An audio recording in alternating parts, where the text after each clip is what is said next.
Salut à tous, c'est Emmanuel Vendette, multicoque mag. Aujourd'hui, je suis d'abord du Ventio. Alors, Ventio, c'est un catamaran, vous allez voir, qui est très ouvert, qui rappelle un peu les Aventura ou les anciens Edel. Là, on vient de quitter La Rochelle en route pour l'Idex. C'est parti. Alors voilà, ici, je suis dans la coque bâbord. Et cette coque bâbord, eh bien, il y a quand même une belle zone de vie parce qu'elles sont assez larges, puisque le plan est prévu pour coller avec le Palma 30, qui lui est un bateau. Voilà, il y a le matelas qui vient de tomber, il y a un peu de clapot. Alors ici, on a une grande nacelle centrale.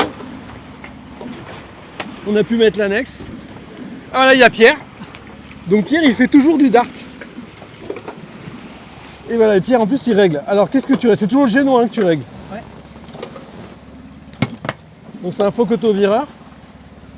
Ouais, tu veux le meilleur parce que là, le vent est en train de tourner. Donc je vous en ai dans la coque tribord.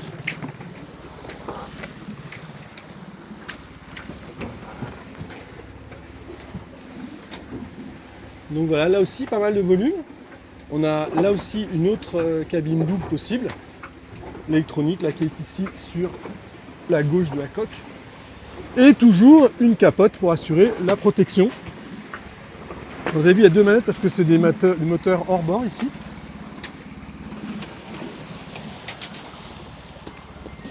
Alors on va rencontrer l'architecte. Monsieur l'architecte, c'est Nicolas, monsieur l'architecte. Bonjour. Alors là, parle-nous un peu du bateau. Et ben voilà, c'est un catamaran. Ouais, ça on sait que c'est un voilà, catamaran. On sait que c'est un catamaran. On est chez Multicoque Mag quand même. Voilà, donc c'est un catamaran avec deux coques. Voilà, classique. Okay. Deux coques identiques, symétriques, y compris au niveau du pont, ce qui permet en gros de réduire le prix des outillages. Voilà, c'est un peu l'effet ami Citroën quoi. On a refait, c'est pas mal. Voilà, c'est la crise. Il y a de l'astuce. Donc, voilà, on essaye de rationaliser les choses, puis des moules plus petits, bah, c'est toujours ça de bien.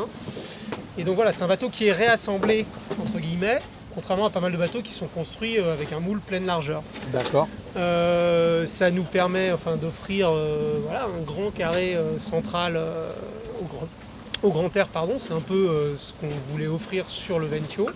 Et puis donc des descentes par l'arrière, parce qu'on utilise le même moule, donc c'est compliqué de mettre une entrée d'un côté ou de l'autre, mais je pense que tu es allé voir à l'intérieur, ça permet quand même d'offrir des cabines qui sont pas si ridicules que ça. Voilà, parce qu'on est sur des formes de bateaux contemporains. Ouais, c'est ce que j'ai au début, c'est compatible.